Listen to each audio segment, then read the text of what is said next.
É da sintonia entre o movimento das mãos e o giro na roda de oleiros que nasce a história da olaria no município. Apesar da falta de documentos sobre o assunto, relatos de moradores apontam que foi no século XVIII que açorianos trouxeram essa arte para São José da Terra Firme.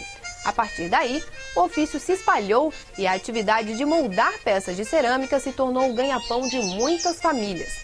Mas, com o passar do tempo, a tradição se perdeu. Hoje são poucos os oleiros que ainda exercem a profissão e lutam para que a atividade que consagrou São José como a capital da louça de barro seja perpetuada para as futuras gerações. E a partir de agora, você vai conhecer o perfil desses oleiros. Dos pés descalços que pilotam a roda de oleiro em sintonia com o movimento delicado das mãos que em poucos minutos, como mágica, seu Pedro transforma um punhado de argila em uma forma qualquer. O feito é resultado de 52 anos de aprendizado.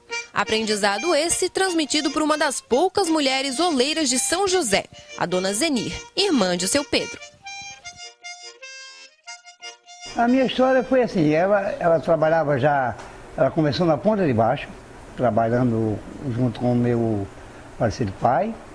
Ela aprendeu numa cozinha separada, que naquela época a mulher não podia trabalhar junto com o homem, muito menos usar roupa de homem. Então começou a trabalhar separada. Da ponta de baixo, meu pai vendeu tudo, veio aqui para o caminho de cima, que era conhecido caminho de cima.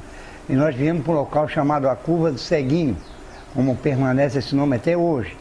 Ali foi montada a olaria dela e eu comecei ajudando como servente. Ajudava a amassar barro, carregar barro, ajudava a enfornar a louça, tirar a louça do forno, ajudava a queimar, carregar lenha. E um dia ela me vendo, eu de vez em quando nas horas vagas, eu fugia, pegava a roda, quando estava de leve, começava a brincar em cima da roda, ela um dia me vendo e disse, por que tu não aprende? Tu tem vontade, dá para notar que tu tem jeito para louça de barro. Pega um pirô de barro, como era chamado, e entra para cima da roda e vai começar a trabalhar. E eu comecei, fazendo aquelas pecinhas pequenininhas, fui devagarinho. Um dia ela disse para mim, olha, tu vai fazer uma quantidade de peças dessas meninas que você sabe fazer, e a gente inclui junto com as minhas, e nós vamos começar a vender junto. E assim eu comecei, eu estava com 14 anos nessa época. Comecei a trabalhar. Aí fui fazendo, aos pouquinhos, fui indo, ela foi gostando, foi se agradando as minhas pecinhas de louça e eu fui vendendo, junto com as dela. Eu aprendi com ela, até ela dizia que também algumas coisas aprendeu comigo, que eu sempre dizia, eu nunca vou ter esse tupete de dizer assim, eu te ensinei alguma coisa. Pelo contrário, eu sempre aprendi com ela. E tudo que eu tenho hoje em dia, que foi gerado pela louça de barro, tudo que eu aprendi, todo o meu conhecimento de louça de barro, eu dedico a duas pessoas, a ela na miniatura. E o avô do nosso professor Luciano aqui, a louça sagrada, que ele confiou na minha pessoa e disse, faz. E eu ainda meio temeroso, mas eu não vou conseguir.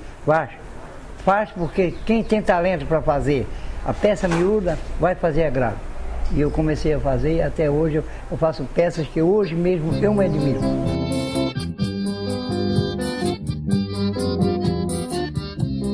Deixa Deus amassar o barro para fazer um forte... E o talento para a olaria deu tão certo que a atividade se tornou profissão.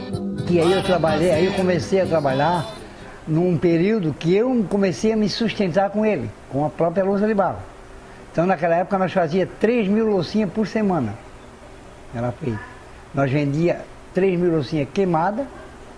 O pai do Clóvis, que foi professor aqui, comprava, pintava para revender no mercado. Então era Era um intercâmbio, um comprava, refazia a louça, repintava ela e jogava para o mercado. Infelizmente, o auge da olaria não durou muito tempo.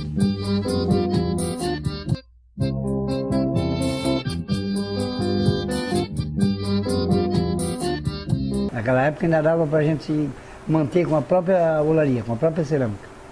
Depois é que foi caindo mais de rendimento, chegou a um ponto da gente, nós aqui na Ponta de Baixo, tem 30 e poucas olarias, hoje se for contar não tem 10. Isso acabou tudo. Porque filhos de oleiro que aprenderam foram desistindo, não tinha incentivo nenhum. Com a chegada do alumínio e outros materiais, a cerâmica perdeu espaço e os oleiros tiveram que migrar para outras profissões. Quando eu deu esse problema que a louça desvalorizou, que eu parei, o tempo que eu comecei a trabalhar não deu mais para mim me manter, eu peguei serviço fora como vigilante. Aí eu trabalhava fora e nas horas vagas eu continuava como oleiro.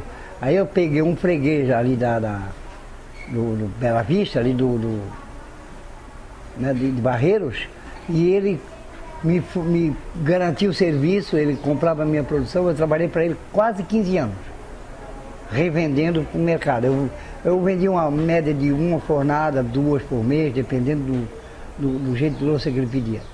Eu ainda tenho alguma coisa, eu tenho a minha olaria pequenininha lá em casa, e trabalho aqui, não direto com a prefeitura. Eu presto serviço para uma empresa e naquela época que eu comecei na rua, eu fazia pouco tempo que eu tinha saído daqui, a antiga diretora me descobriu fora, trabalhando na rua, e me trouxe de volta para a escola. Foi então que o acaso resultou em um novo projeto. O objetivo é impedir que a olaria fique restrita ao passado do município. Para nós seria, por exemplo, mostrar um pouco do que eu faço, né, do que eu sei fazer, e se o colégio se interessar, por exemplo, em fazer uma pequena oficina com alguns alunos, escolher uma remessa de aluno por idade, e fazer uma pequena oficina na mesa, no caso. Trabalhar com boi de mamão, com bichinhos, com algum tipo de peça que seja feita manual.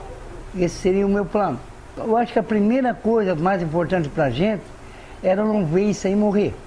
Porque isso aí é uma tradição já de muitos anos. Não são netos, são filhos, são netos, são nossos avós, nossos pais, nossos irmãos. Muitos trabalharam com isso, morreram, deram a vida deles. A minha irmã foi uma, o pai do Ivo foi um, o avô do Ivo foi outro.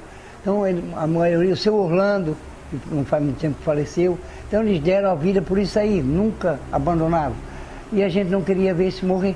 Esse é o objetivo de fazer isso aí não morrer.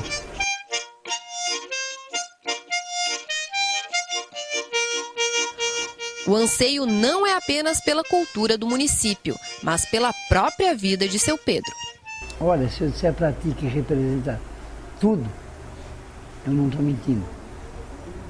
Porque parece que eu me levanto de manhã, eu estou com 66 anos, mas eu me levanto de manhã, a minha primeira coisa que eu vou é passar perto da minha pequena olaria para olhar como é que estão as coisas.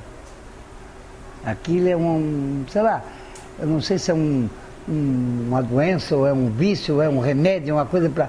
que a gente é capaz de pegar qualquer tarefa de cerâmica e faz. A gente não corre. É uma coisa que valoriza no ser, é uma coisa que parece que está dentro do sangue da gente.